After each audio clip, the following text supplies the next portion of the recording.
Okay, so here we have the 355 blend door servo motor, and its function is to turn this little squarish arbor. We have this hooked up through a 0 to 10 amp gauge here on a 12 volt power supply. Let's go ahead and run it right now. He's going to go ahead and get the thing running. As it's running, you see it's less than, a tenth of an amp. Now when it gets to the other end and stops, yeah, there's 0.38 amps when it's stopped.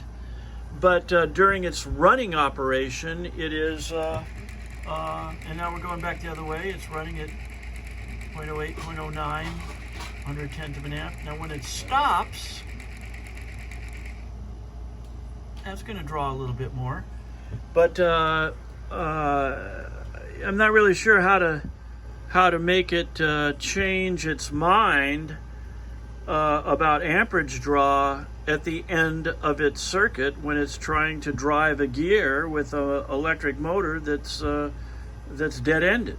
But it should be stopping on its own due to the resistance readings that it's... Right, yeah, it should stop prior to that due to the resistance in the motor. There's an ascending and a descending resistance that's monitoring through these other terminals here on the unit.